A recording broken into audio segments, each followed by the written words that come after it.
भगवते वासुदेवाय। जय सच्चे की जय सिया राम। कैसे हो आप सब? मैं उम्मीद करती हूँ आप सब अपने घरों में बहुत अच्छे से होंगे और इस सुंदर मास अधिक मास का भरपूर इस्तेमाल कर रहे होगे।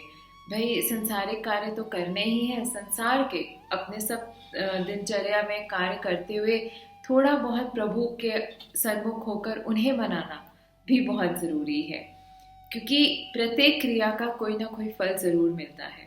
तो ये हमारे आगे आने वाले सुंदर भविष्य के लिए ही हम उनसे प्रार्थना करते हैं कि जो भी कष्ट आने हो वो हल्के हो जाए, वो कम हो जाए और हमें एक सुंदर उन्नति वाला जीवन मिले। तो आज बहुत सुंदर एक दिन लेकर आई हूँ, क्योंकि हम सबको ये पता ही है इस समय अधिक मास पुरुषोत्तम मास चल रहा है। पुरुषोत्तम मास प्रत्येक 3 वर्ष के बाद आता है। तो इस महीने में पड़ने वाले जो मुख्य दिन होते हैं, जैसे एकादशी, प्रदोष, अमावस्या, इन सब का महत्व और अधिक बढ़ जाता है। इस पुरुषोत्तम मास में पड़ने वाली पूर्णिमा का भी अपना विशेष महत्व है। इस वीडियो के माध्यम से एक और सुंदर दिन को लेकर हम मिलकर समझने की कोशिश करेंगे, जिसे हम कहते हैं पूर्णिमा। पूर्णिमा के दिन हमें सबको पता है कि चंद्रमा अपनी पूर्ण कलाओं से परिपूरित होकर ऊपर आकाश में जगमगाता है और हम सबको मिलकर एक छोटी छोटी प्रयास, छोटी छोटी कोशिश, छोटी उपासना ऐसी करनी चाहिए कि चंद्रमा से हम अपने सुखद जीवन की मंगल कामना कर सकें, उनसे आशीर्वाद प्राप्त कर सकें। तो उसके लिए हमें क्या करना है, क्या नहीं करना है और इस दिन का ऐसा क्या विशेष महत्व है, इन सब को हम मिलकर समझेंगे। इसके मुहूर्त को, इसकी व्रत विधि को, इसके महत्व को। तो चलिए वीडियो शुरू करते हैं और सुंदर पूर्णिमा के व्रत को समझते हैं। पूर्णिमा तिथि का शुभ मुहूर्त।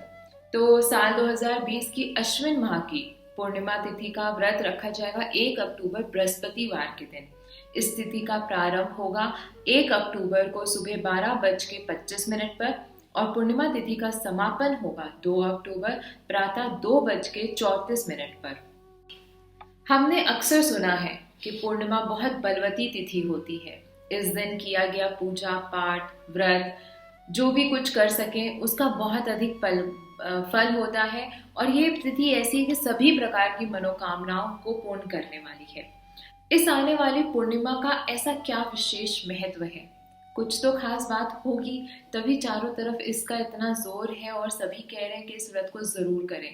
तो इसको हम सरलता से समझते हैं, क्योंकि हम सबको पता है पुरुषोत्तम मास के स्वामी विष्णु भगवान जी हैं और पूर्णिमा की तिथि के स्वामी भी विष्णु भगवान जी हैं। गुरुवार, क्योंकि इस बार जो ये पूर्णिमा पड़ रही है गुरुवार के दिन पड़ रही है, तो गुरुवार के स्वामी भी भगवान विष्णु जी ही हैं। अधिक माह की पूर्णिमा व्रत का जीवन में समस्त प्रकार के सुख, समृद्धि, उन्नति, धन वृद्धि एवं सौभाग्य की प्राप्ति कराने में सहायक होता है। उत्तर भाद्रपद नक्षत्र में वृद्धि योग एवं सर्वार्थ सिद्धि योग पड़ रहा है, जो कि गुरुवार के दिन पूर्णिमा तिथि को बहुत प्रभावशाली बना रहा है। और सबसे उत्तम बात तो ये पुरुषोत्तम मास का महीना चल रहा है, तो इस महीने में तो वैसे भी प्रत्येक दिन, हर एक दिन सुंदर है, हर एक दिन हमें पूजा पाठ एक नियम बनाना चाहिए और उम्मीद है आप लोग सब कुछ अपना पूजा पाठ कर ही रहे होंगे।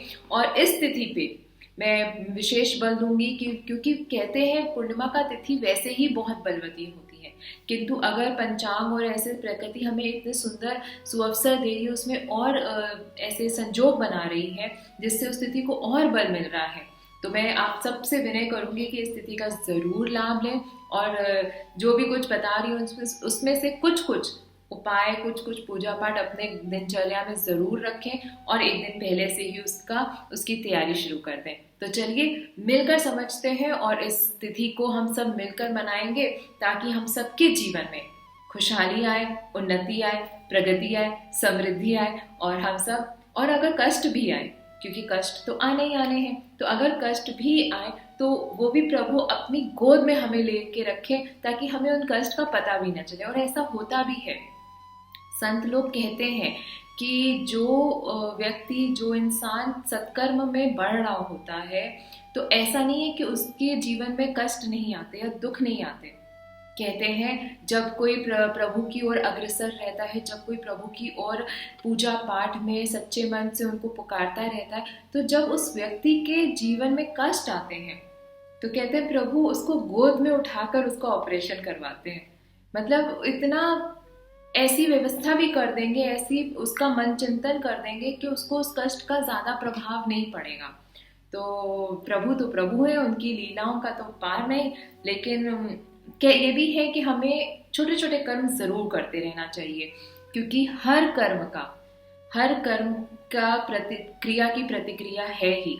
हर कर्म का कुछ ना कुछ फल जरूर इस प्रकृति हमें देती है। तो हमें अपने कर्म सुंदर बनाने चाहिए, प्रभु की ओर हम बढ़ सके ऐसा प्रयास करना चाहिए। तो चलिए इस तिथि में हम क्या कुछ विशेष करें ये जानते हैं।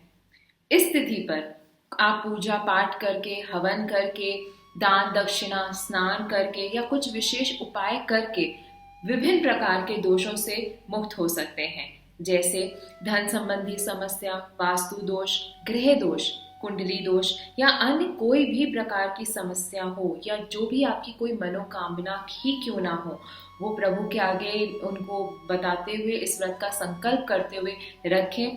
क्योंकि और भरोसा रखें कि सच्चे दिल से जो भी की गई पूजा होती है, सत्यनारायण हमारे भगवान विष्णु के निमित्त जो भी कोई पूजा होती है वो कभी भी विफल नहीं होती। तो इस भरोसे के साथ कुछ भी पूजा पाठ या नियम जरूर अपनाएं इस तिथि के लिए। कुछ उपाय बताने जा रही हूँ जो जो कैसे इस दिन को निभाएं, क्या क्या कैसे पूजा करें, पूजा विधि और क्या क्या आपको करना चाहिए। अगर आपको चाहिए तो आप नोट कर सकते हो, या फिर अपनी सुविधा के अनुसार ध्यान रखें और जरूर करें। कुछ ना कुछ उपाय, कुछ ना कुछ नियम जरूर करें। जिसमें सबसे पहला है स्नान। कहते हैं ये हमारे हिंदू सनातन धर्म में है ही कि जब भी कोई महीने की सुंदर तिथि होती है तो उस दिन गंगा स्नान, पवित्र नदियों में स्नान का महत्व बढ़ जाता है। इसी प्रकार पूर्णिमा तिथि पर भी गंगा स्नान का विशेष महत्व आता है।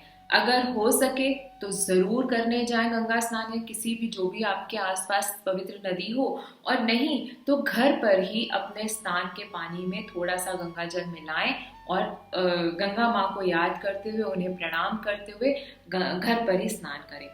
फिर कहते हैं जब चंद्रमा पूर्ण आकृति में होता है, पूर्ण कलाओं से परिपूर्ण होता है, तो उस दिन माँ लक्ष्मी स्वयं इस धरती पे, इस धरा पर विचरण करती है। तो हमें कोशिश करनी चाहिए कि हमारा घर स्वच्छ हो, सुंदर हो, और अपने मुख्य द्वार को जरूर सजाएं। अगर हो सके तो एक दिन पहले ही आम के पत्तों को ला के रखें और सुबह सुबह अपने दरवाजे पे, अपने मुख्य द्वार पे आम के पत्तों का तोरण बांधें।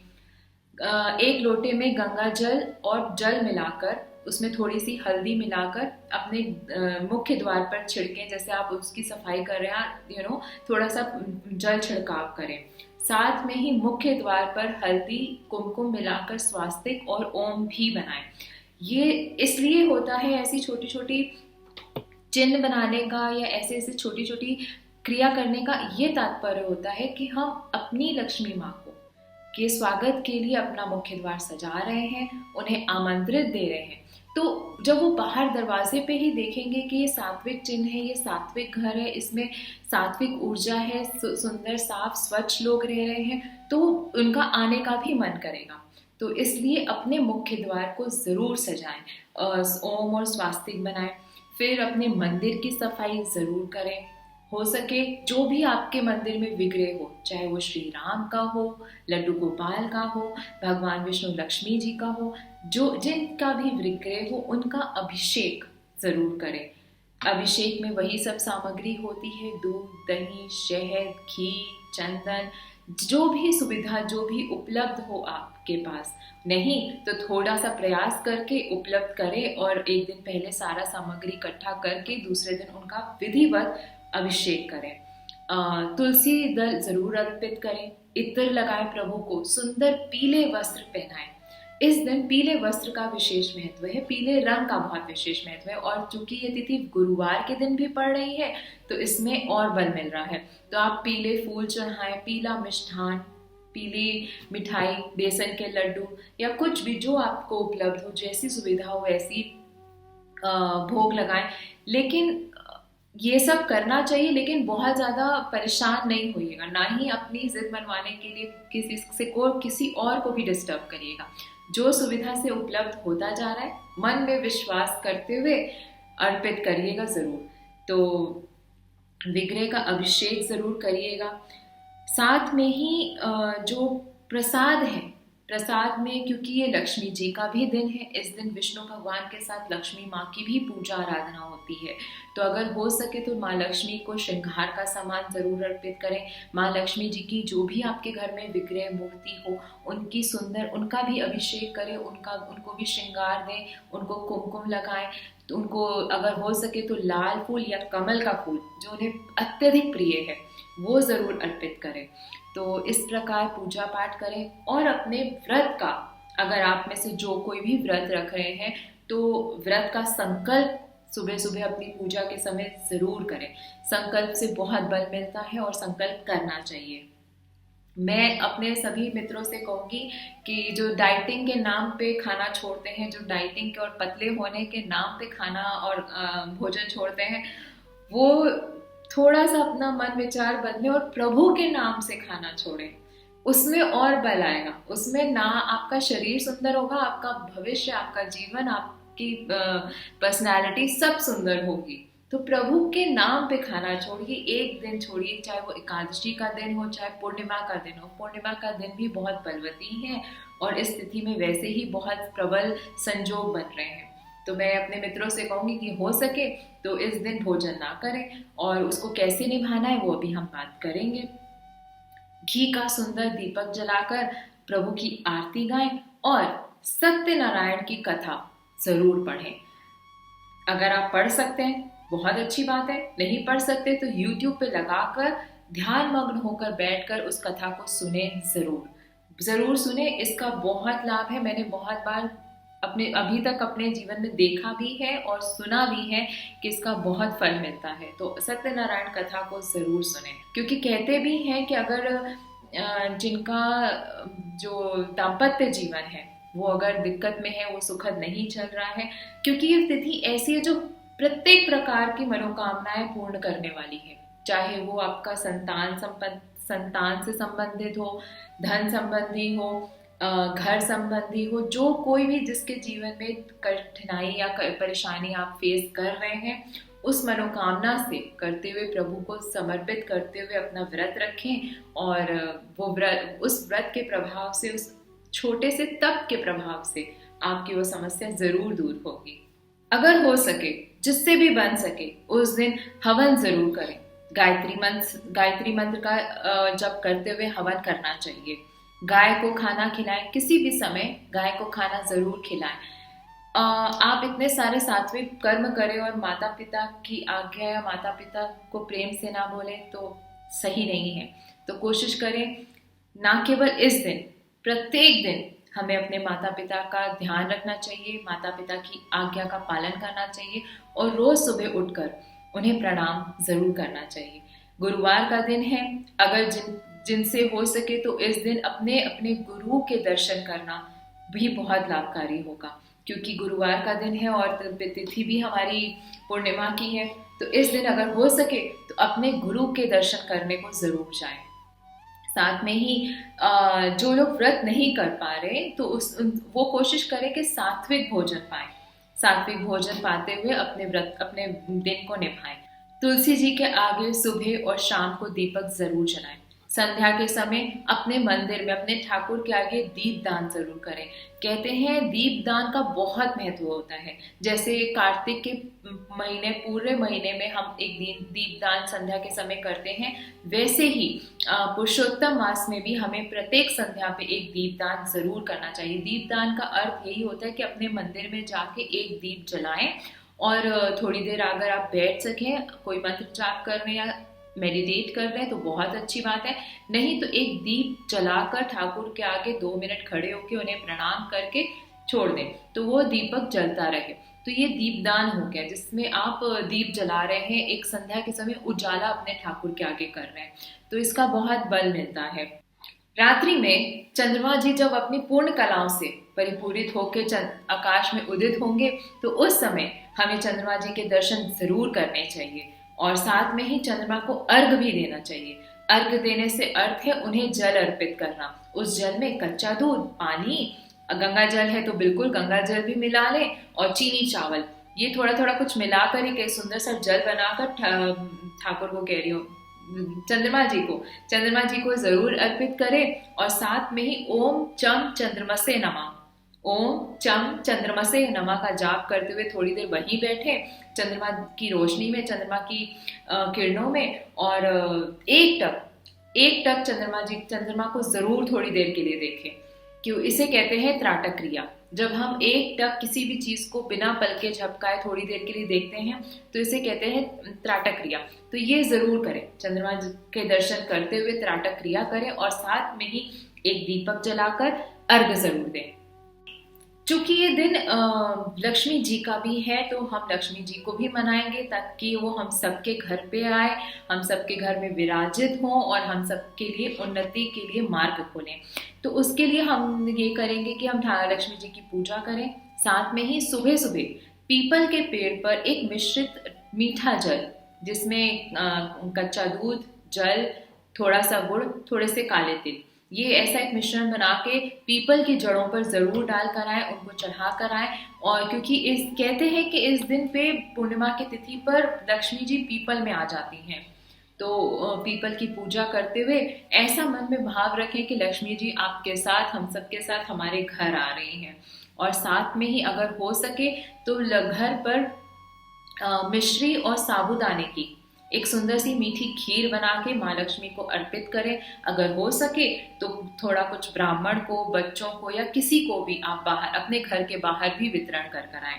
तो कोई भी, चाहे चावलों की खीर हो सके या फिर साबूदाने की, तो ये माँ लक्ष्मी को विशेष पसंद है, तो उनके लिए हम ये करेंगे।